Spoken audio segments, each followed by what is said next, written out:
आपण लास्ट काय होईल तो ऑर्डर ऑफ डिटर्मिनंट. मग कुठं आलो 2x2 एक्झाम्पल घ्यायला होतं आपण.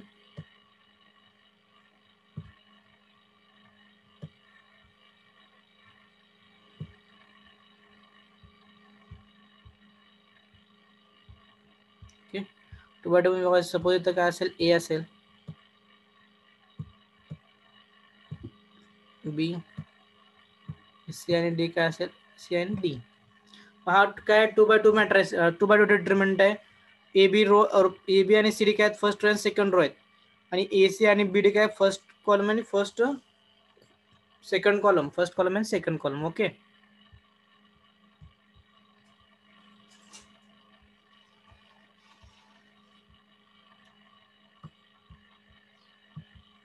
ठीक आहे. आता ह्याच्यामध्ये काय असेल नेक्स्ट लिडिंग डायगोनल किंवा प्रिन्सिपल डायगोनल आपण म्हणतो ना मेन डायगोनल. तर त्यात हातला कोणता असेल बघा. तर आता हा ए आणि डी आहे ना, हा ए डी आहे तो काय असणार आहे मेन डायगोनल किंवा लिडिंग डायगोनल असेल. ओके ऑर्डर काय असेल जे 2x2 असेल कारण 2 रो आहेत 2 कॉलम्स आहेत म्हणजे ऑर्डर काय असेल 2x2. तर ते सॉल्व्ह कसं करायचं असतं बघा डिटर्मिनंट 2x2 चा. कसं सॉल्व्ह करायचं 2x2 determinant A D cross multiplication करतो ना आपण बघा 2x2 चा कसं सॉल्व्ह करायचं. ए डी घ्यायचं मायनस त्यानंतर काय असेल बी सी.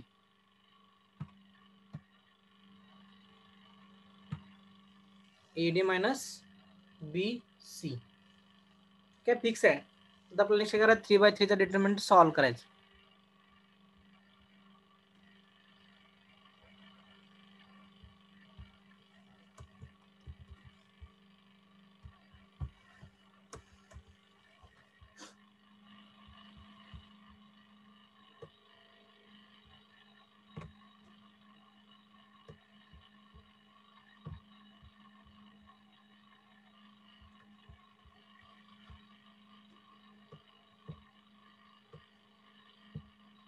वन टू 4 असेल 3 2 5 1 2 1. तर आपल्याला काय करायचं डिटर्मिनंट सॉल्व्ह करा. डिटर्मिनंटचं नोटेशन काय पण हे पण घेऊ शकता डेल सारखं असतं डेल सारखं किंवा डी पण घेऊ शकता किंवा डिटर्मिनंट ऑफ ए पण घेऊ शकता तुम्ही. ओके हा डिटर्मिनंट आहे. तर आपल्याला डिटर्मिनंट सॉल्व्ह करायचं. काय करा सर्वजण सॉल्व्ह करा. Everyone solve this example and message me the answer of this example. आपल्याला जर थोडंसं रिव्हिजन तुम्हाला आठवते का बघूया डिटर्मिनंट. तर काय करा हा डिटर्मिनंट सॉल्व्ह करा आणि सॉल्व्ह केल्यानंतर आन्सर मला मेसेज करा. तोंडी नका सांग.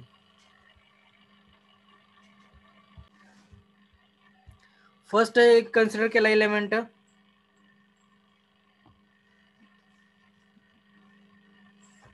फर्स्ट कन्सिडर केला की फर्स्ट मधला रो आणि काय करायचं कॉलम डिलीट करायचं. फर्स्ट मध्ये काय करायचं रो आणि कॉलम काय करायचे डिलीट करायचे. रिमेनिंग जी व्हॅल्यू राहते ती घ्यायची याच्यामध्ये डिटर्मिनंट मध्ये.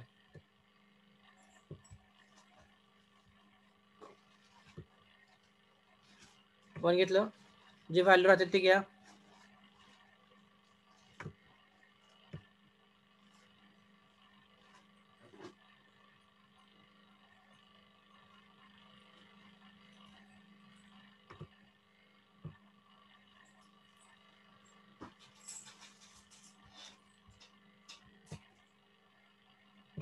टू इथे काय असेल 5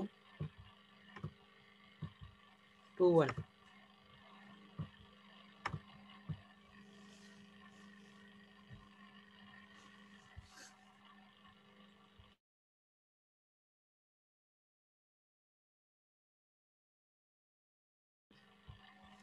ओके नेक्स्ट हे झालं. त्यानंतर नेक्स्ट काय असणार आहे मायनस. ओके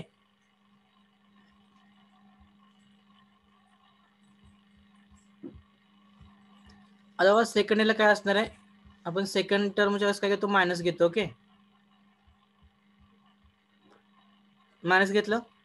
त्यानंतर नेक्स्ट काय असणार आहे हे 2 कोणतं 2 असणार हे 2 असेल तर यामध्ये येणारे एलिमेंट्स काय करायचे, डिलीट करायचे. म्हणजे आडवे आणि उभे डिलीट करायचे, जे राहते ते काय करा डिटरमिनंट मध्ये घ्या. आता तुम्ही काय असं सॉल्व्ह करू ना, एक्झाम्पल सॉल्व्ह करताना आपण डायरेक्ट सॉल्व्ह करायचं. ओके, काय प्रॉब्लेम नाही. आता बघ तुम्ही सांगतोय म्हणून तसं सॉल्व्ह कर, काय तर विसरले असतील लॉकडाऊन मध्ये.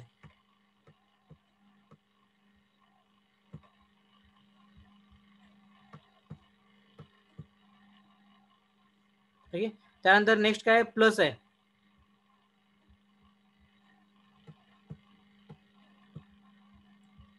तर प्लस घेतलं तर प्लस मध्ये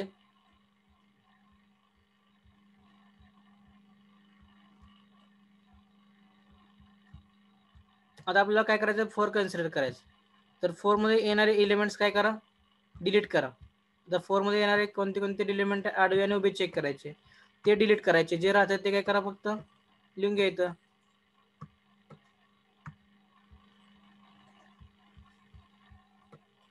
3 2 1 2. ओके, सॉल्व्ह करूया आपण. आता समजा कसं करायचं असू दे. फर्स्ट एलिमेंट कन्सिडर केलं की फर्स्ट एलिमेंट मधले रो कॉलम डिलीट करा, त्यानंतर मायनस साइन, त्यानंतर सेकंड घ्यायचं. सेकंड मधलं घेतलं की सेकंड मध्ये येणाऱ्या टर्म डिलीट करायच्या आडव्या उभ्या. त्यानंतर थर्ड घ्या, थर्ड मध्ये येणारे आडवे आणि उभे चेक करा, ते डिलीट करा आणि रिमेनिंग व्हॅल्यू लिहित जायचं डिटरमिनंट मध्ये. Okay, next solve this. we know that how to solve the determinant. First check the leading diagonal elements. 2 and 1 are the leading diagonal elements. Then you have to first multiply 2 into 1. 2 into 1 काय ना 2 minus 2 into 5 काय ते 10 minus 2 in bracket 3 into 1 काय ना 3 minus 1 into 5 काय ते 5 plus 4 in bracket 6 minus 2.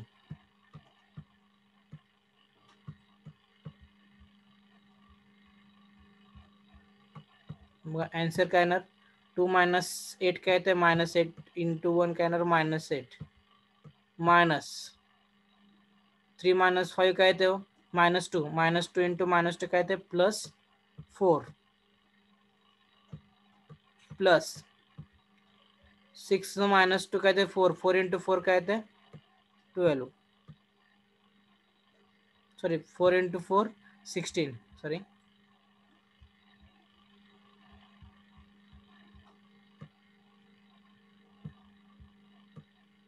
is equal to 16 plus 4 काय ते 16 plus 4 20 20 minus 8 12. 12 is the correct answer of the given determinant. ज्यांनी ज्यांनी आन्सर 12 केला त्यांचे करेक्ट आन्सर आहेत, पण असे भरपूर जण आहेत त्यांचे डिफरंट आन्सर खूपच वेगवेगळे आलेत. त्यांनी चेक करा एकदा, आणि जर प्रॉब्लेम असेल तर विचारू शकता. प्लस मायनस मध्ये तुम्ही चुकला असेल कुठेतरी.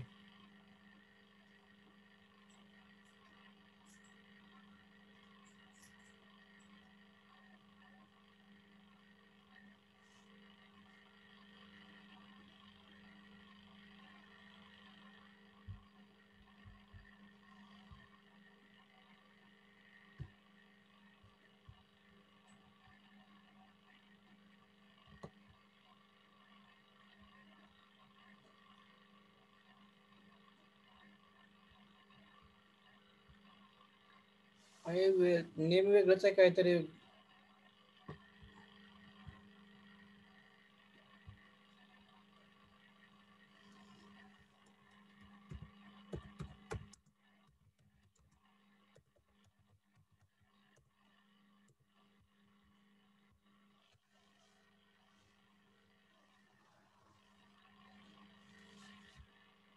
ठीक आहे, पण नेक्स्ट पार्ट घेऊया.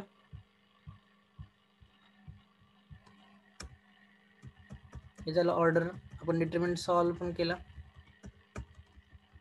तुम्ही पण एक्झाम्पल घ्या आणि सॉल्व्ह करा, ते एक्स्ट्रा प्रॅक्टिस होऊन जाईल.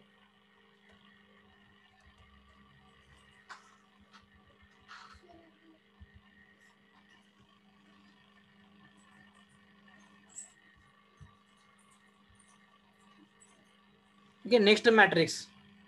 बा डेफिनेशन काय फर्स्ट मॅट्रिक्सची, a system of numbers arranged in rectangular format along with rows and columns bounded by square brackets is called as a matrix. दोन्ही मधला फरक काय होता डिटर्मिनंट आणि मॅट्रिक्स मधला? डिटर्मिनंट मध्ये काय असतं, व्हर्टिकल लाईन्स असतील आणि equal number of row and column आहेत. इथं काय असेल, रेक्टँग्युलर फॉर्मॅट मध्ये rows along with rows and columns equal असल्यास काय नाही, इक्वल असू शकतात किंवा नसू पण शकतात. पण काय, rectangular format, a system of numbers arranged in rectangular format along with rows and columns. हा सिस्टम ऑफ नंबर्स आहे, आपण अरेंज करूया मॅट्रिक्स मध्ये. काय ते 1 2 3 4 5 6 सेम असेल, first row second row first column second column third column as it is. Okay, पण इथे चेक करा मी नंबर कसे, हा जो सिस्टम ऑफ नंबर्स आहे मी अरेंज केला इन मॅट्रिक्स 1 2 3 4 5 6 आणि तो कशामध्ये दाखवला मी, स्क्वेअर ब्रॅकेटमध्ये दाखवला. ओके, हा स्क्वेअर ब्रॅकेट आहे, तर याला काय म्हणतो आपण, matrix. that is 2 rows and 2 columns. This is a 2 by 3 matrices. याला काय म्हणायचं, 2 by 3 matrices म्हणायचं. फर्स्ट जो रो आहे तो रो फर्स्ट आपण कन्सिडर करतो ऑर्डर साठी. ओके, म्हणजे किती बाय कितीचा रो आहे हा मॅट्रिक्स आहे, 2 by 3 चा. तर काय म्हणणार 2 by 3, first row is first we have to consider row and after that second जो पार्ट असेल तर काय करतो, कन्सिडर आपण columns. That's why this is a 2 by 3 matrices. This is a 3 by 2 matrices. पण ह्याच्यामध्ये 3 रोज अँड 2 कॉलम्स आहेत म्हणून काय म्हणायचं, 3 by 2. Next, hence a system of m by n numbers can be arranged in m rows and n columns and the matrix is denoted as m by n. Matrix कसा denote करायचं बघा, हा दिलेला matrix आहे. हे काय असेल, याचं नोटेशन असेल, तर रीड करताना कसं रीड करायचं, this is the matrix of A by M by N matrices, किंवा the given matrix is the given matrix A of order M by N असं म्हणू शकता, किंवा M by N the matrix of M by N असं म्हणू शकता तुम्ही, काय प्रॉब्लेम नाही.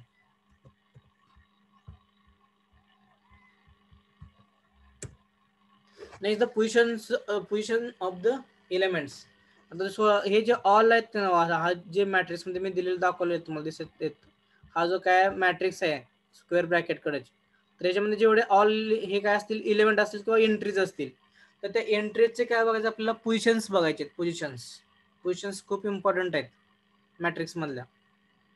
तर हे पोझिशन काय बघा, A11 A12 A13, तर पोझिशन कशा असतात, तर हा जो एलिमेंट आहे ना तो चेक करायचा कोणत्या रो मध्ये आणि कोणत्या कॉलम मध्ये आहे, तर त्याच्यावर काय करायचं, ठरवायची पोझिशन ठरवायची.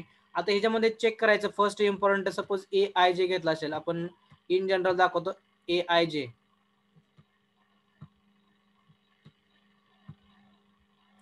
तर याच्यामधला फर्स्ट काय असतो, फिक्स आय इज इक्वल काय असतं, रो.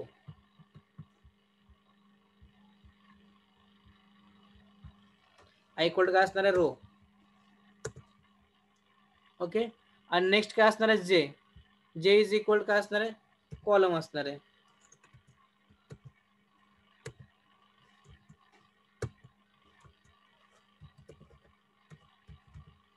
आपण याला काय म्हणणार आहे, कॉलम. आय म्हणजे काय असेल, रो, आणि जे म्हणजे काय असेल, कॉलम असेल. ओके,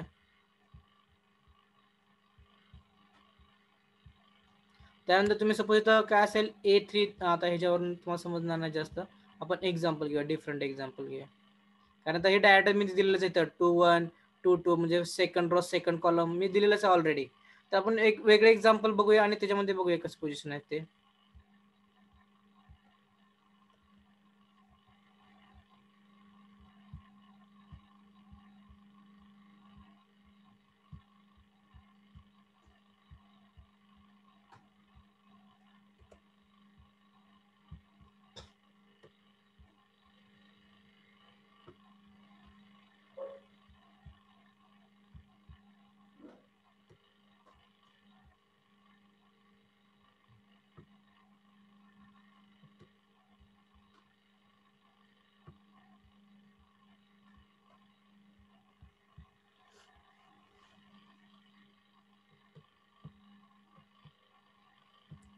वन टू थ्री 4 5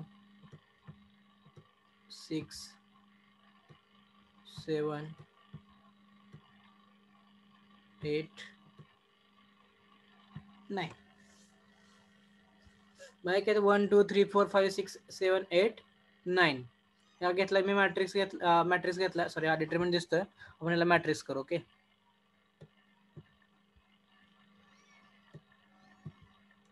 आता या मॅट्रिक्स मधले 3 रो आहेत, 3 कॉलम्स आहेत, त्याच्यामध्ये काय 1 5 9 हा काय हा लीडिंग डायगोनल आहे. ओके, तर आपल्याला काय करायचं आता पोझिशन बघायचे, पोझिशन्स. आता फर्स्ट पोझिशन बघा, आता ह्या 1 1 ची जर पोझिशन घेतली असेल तुम्ही 1 1 ची पोझिशन, तर या 1 1 ची पोझिशन काय येणार आहे 1 1 फर्स्ट कॉलम. नेक्स्ट हे 6 कन्सिडर करा, तर या 6 ची पोझिशन कशी असेल बघा, पोझिशन 6 ची 6 रो चेक करा, आडवं चेक करा, 1 2 2 आहे, उभं चेक करा परत 1 2 and 3 काय ते 3 6 2 3 ही जी काय आली पोझिशन्स आल्या. आता पोझिशन म्हणजे काय असणार, बेसला जे व्हॅल्यू आपण पोझिशन लिहितो, म्हणजे कोणत्या रो मध्ये आणि कोणत्या कॉलम मध्ये जो गिव्हन एलिमेंट आहे किंवा एंट्री आहे ती कोणत्या रो मध्ये आणि कोणत्या कॉलम मध्ये आहे, तर ते कसं बघायचं, चेक करायचं, आडवं चेक करायचं एकदा आणि परत काय करायचं, उभं चेक करायचं. 6 2 3 त्यानंतर next 7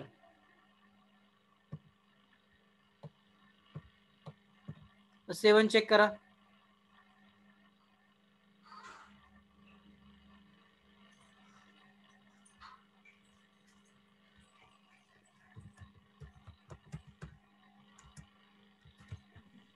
Three into one.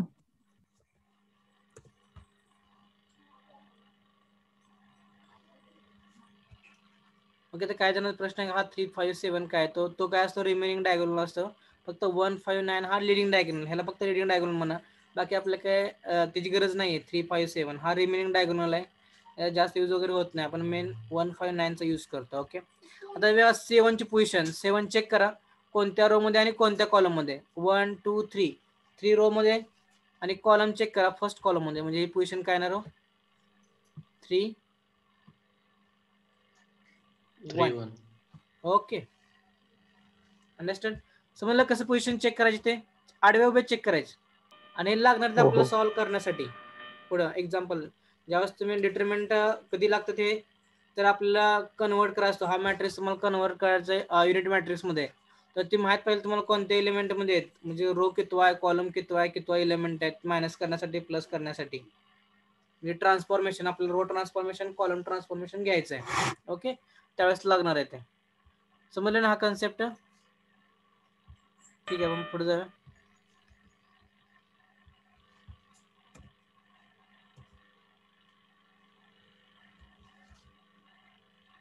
I indicates row number, J indicates the column number in which the element is present. 3 by 3 बघा एकदा रीड करा, जे मी सांगितलं तेच फक्त काय नोट्स मध्ये दिलेलं आहे, बघू शकता तुम्ही.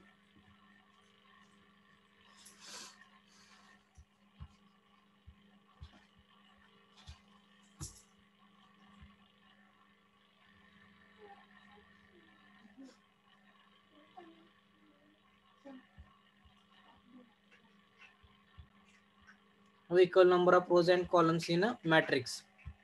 Comparison between determinant and matrix आपण बघतोय. ओके, डिटर्मिनंट मध्ये काय,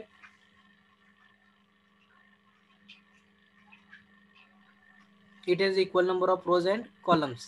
Matrix मध्ये it is not necessary to have equal number of rows and columns in matrix. Second आहे दोन्ही मधला difference, it has a certain numerical value, it does not have a certain numerical value. हे determinant आपण solve केलं तर आपल्याला एक fix value मिळते, तसं तुम्हाला मॅट्रिक्स मध्ये फिक्स व्हॅल्यू मिळत नाही. ओके, काही एक्झाम्पलची मिळते, काही एक्झाम्पलची मिळत नाहीये, पण आपल्या डिटरमिनंट मध्ये प्रत्येक डिटरमिनंटची आपल्याला काही ना काही सर्टन व्हॅल्यू मिळते. Okay, interchange of rose and columns does not change the determinant, determinant change होत नाही, जर तुम्ही त्याचे रो आणि कॉलम जरी चेंज केले तर आन्सर तेच येणार आहे. पण काय होतं याच्यामध्ये, interchange of row and columns results in to entirely different matrices, म्हणजे डिफरंट व्हॅल्यू मिळतील तुम्हाला. एक्स वाय झेडच्या व्हॅल्यू सपोज 1 2 3 मिळत असेल, तुम्ही डिटरमिनंट चेंज केला तर आन्सर तेच मिळणार, फक्त फिरून मिळतील, 3 2 1 मिळेल, पण आन्सर काय येणार आहे तो डिफरंट आला ना त्याच्यामुळे. त्यानंतर next, the determinant value result in to 0 if 2 rows और 2 कॉलम्स आर इक्वल और आयडेंटिकल. डिटरमिनंट मध्ये कसं असतं बघा, 2 रो किंवा 2 कॉलम जर सेम असतील तर आन्सर काय असणार आहे? 0 असणार आहे. Matrix is just an arrangement of numbers, hence it can have two rows or two columns equal or identical. ठीक आहे, आपण सपोज करतो आपण जर डिफरंट असेल तर आपण आणण्याचा प्रयत्न करतो, आणल्यानंतर काय आन्सर 0च येणार आहे फिक्स. डिटरमिनंट मध्ये येते आणि याच्यामध्ये पण आन्सर आपल्याला काय मिळेल? 0च मिळेल. त्यानंतर next multiplication by a non zero scalar say k to a determinant.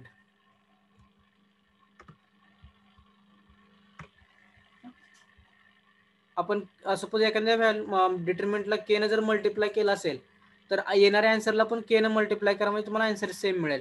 पण ह्याच्यामध्ये कसं असेल, मॅट्रिक्समध्ये multiplication by non zero scalar k result in to multiplication by k to each element in the matrix. म्हणजे मॅट्रिक्समध्ये प्रत्येक एलिमेंटला के ने मल्टिप्लाय करावं लागतं. पण डिटर्मिनंटमध्ये काय असतं, फक्त आलेल्या आन्सरला जरी के ने मल्टिप्लाय केलं तरी चालतं, काय प्रॉब्लेम येत नाही. एखाद्या स्केलर सपोज एक डिटर्मिनंट दिलाय तर तुम्हाला 2 न मल्टिप्लाय करा सांगितलंय, तर तुम्ही अगोदर आन्सर फाइंड करा, त्याला परत 2 न मल्टिप्लाय करा चालेल. पण मॅट्रिक्समध्ये काय असतं माहिती आहे का, मॅट्रिक्समध्ये तर तुम्ही 2 न मॅट्रिक्सला मल्टिप्लाय करत असाल तर प्रत्येक एलिमेंटला तुम्हाला 2 न मल्टिप्लाय करावं लागेल. असं नाही की ते आन्सर आले त्याला तुम्ही 2 न मल्टिप्लाय करणार, असं होणार नाही. तर काय करावं लागतं, मॅट्रिक्समध्ये प्रत्येक एलिमेंटला आपल्याला मल्टिप्लाय करावं लागतं. ओके.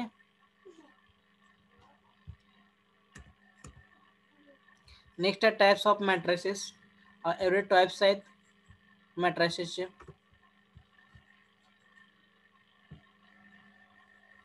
नुसता रो मॅट्रिक्स आहे, स्क्वेअर मॅट्रिक्स आहे, स्केलर मॅट्रिक्स आहे, अपर ट्रायंगुलर मॅट्रिक्स आहे, त्यानंतर नल मॅट्रिक्स आहे और झिरो मॅट्रिक्स आहे, स्क्यू सिमेट्रिक मॅट्रिक्स आहे, कॉलम मॅट्रिक्स आहे, डायगोनल मॅट्रिक्स आहे, युनिट मॅट्रिक्स आहे, लोअर ट्रायंगुलर मॅट्रिक्स आहे. नेक्स्ट काय सिमेट्रिक मॅट्रिक्स आहेत. थोडे मॅट्रिक्स आहेत, टाइप्स आहेत. आता मग 2-3 ॲड होतील याच्यामध्ये, जे यामध्ये नाहीत ते. तर आपले काय करायचे बघायचे मॅट्रिक्स.